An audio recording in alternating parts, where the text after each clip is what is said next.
Hello guys, welcome back to my channel. मैं निशा। आज मैं आप लोगों के लेके आऊँ, चाहे आप लोग यूपी टेट दिसंबर में देने, सी टेट दिसंबर में जो होने जा रहा है और यूपी टेट का एग्ज़ाम भी होने वाला है, तो उसके लिए PYQs लेकर आई हूँ। मोस्ट इंपॉर्टेंट PYQs हैं जो हमारे एग्ज़ाम में पूछे जा चुके हैं, यही वही सब PYQs हैं।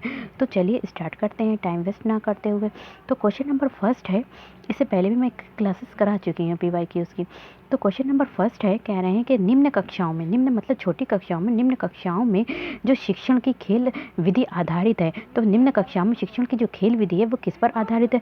विकास एवं वृद्धि के मनोवैज्ञानिक सिद्धांतों पर आधारित है। जो निम्न कक्षाओं में जो शिक्षण की खेल विधि आधारित है, तो क्या होता है, बच्चे क्या होते हैं, यहाँ पे शिक्षा के साथ साथ उनकी शारीरिक वृद्धि एवं विकास पर भी ध्यान देना चाहिए।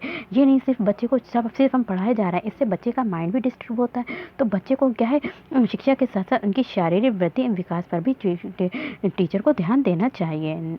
क्वेश्चन नंबर 2 है, कह रहे हैं कि जो डिसलेक्सिया है, डिसलेक्सिया जो है वो संबंधित है किससे है? हमारा डिसलेक्सिया संबंधित है, हमारा किससे संबंधित है? पठन विकार से संबंधित है। तो इसमें क्या होता है, बच्चा जो होता है पढ़ने में कठिनाई होती है, बच्चे को अक्षर की पहचान में कठिनाई होती है। जैसे कि यहाँ पे एक D लिखा है और कहीं पे लिखा है B लिखा है, तो बच्चा इन दोनों में कन्फ्यूज़ हो जाता है। इसी तरीके से कहीं पे सा लिखा है और यहाँ कहीं पे वॉज लिखा है, तो बच्चा इसमें भी कन्फ्यूज़ हो जाता है। तो बच्चा क्या होता है, डिसलेक्सिया से संबंधित जो होती है, बच्चे को पठन विकार से संबंधित है। जो पढ़ने में कठिनाई होती है उसमें जो होता है वो किसी भी लेटर को या फिर शब्द को नहीं पहचान पाता है, अक्षर को नहीं पहचान पाता है। नेक्स्ट हमारा क्वेश्चन है, क्वेश्चन नंबर 3 है, कह रहे हैं कि विशेष रूप से ज़रूरतमंद बच्चों की शिक्षा का जो प्रबंध होना चाहिए। विशेष रूप से जो ज़रूरतमंद बच्चे हैं, जैसे कि हमारे क्या होते हैं, इंक्लूसिव एजुकेशन में आ जाते हैं, जैसे कि सभी बच्चों को एक साथ शिक्षा देनी चाहिए। इसी तरीके से विशेष रूप से संबंधित बच्चे हैं, क्या है, किसी बच्चे में कोई कमी है, तो इस तरीके से अगर कोई बच्चे हैं तो उनके लिए शिक्षा का प्रबंध कैसा होना चाहिए? तो दूसरे सामान्य बच्चों के साथ जो नॉर्मल बच्चे पढ़ रहे हैं उन्हीं के साथ ही करना चाहिए।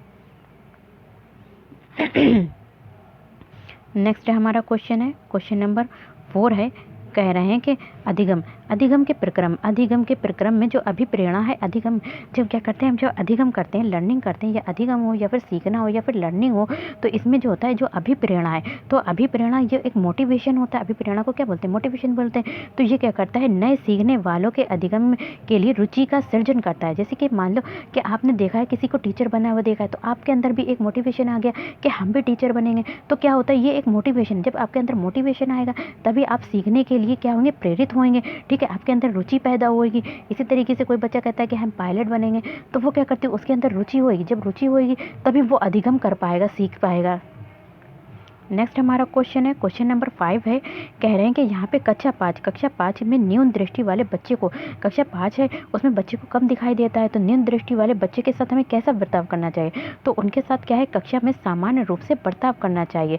क्या करना चाहिए हमें? जो अदर बच्चों के साथ बर्ताव कर रहे हैं, बिहेव कर रहे हैं, उसी तरीके से हमें जो बच्चा न्यून दृष्टि वाला उसके साथ भी सामान्य रूप से बर्ताव करना चाहिए। एवं ऑडियो CD के जरिए सहायता प्रदान करना चाहिए।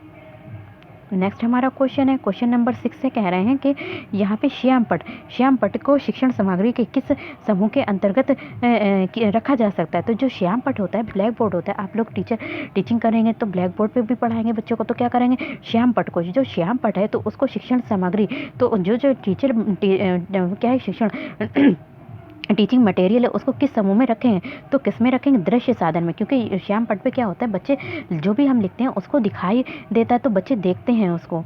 ठीक है, तो ये दृश्य साधन में के अंतर्गत आता है। अगर दृश्य साधन की बात करते हैं तो इसके अंतर्गत हमारे क्या क्या आ जाता है? इसके अंतर्गत हमारा जैसे श्याम पट आ गया, हमारा मानचित्र आ गया, रेखा चित्र आ गया और मॉडल वगैरह, ये सब हमारे जो होते हैं वो देखने की सामग्री में आते हैं। नेक्स्ट हमारा क्वेश्चन है, क्वेश्चन नंबर 7 है, कह रहे हैं कि क्वेश्चन नंबर 7 है, निम्न में से शिक्षण कुशलता से संबंधित है। निम्न में से कौन जो है शिक्षण कुशलता से संबंधित है? शिक्षण यानी टीचिंग के जो कौशल हैं, स्किल्स हैं, वो किससे? श्याम पट पर लिखना। जब हम क्या करते हैं, बच्चों को पढ़ाने के लिए श्याम पट पर लिखते हैं। ठीक है, तो ये भी एक शिक्षण का कौशल है। नेक्स्ट हमारा क्या है, दूसरा है प्रश्न पूछना। तो ये भी हमारा क्या है, जब बच्चों से हम कुछ चीज़ पढ़ाते हैं, लेसन पढ़ाते हैं, तो उसके बाद हम क्या करते हैं, क्वेश्चन पूछते हैं, इसलिए ताकि बच्चे को कुछ समझ में आया भी है या फिर नहीं समझ में आया, तो इसलिए प्रश्न पूछना भी हमारा शिक्षण का कौशल है। प्रश्नों को हल करना भी एक शिक्षण कौशल है। तो उपयुक्त सभी हमारा आंसर होगा। नेक्स्ट हमारा क्वेश्चन है,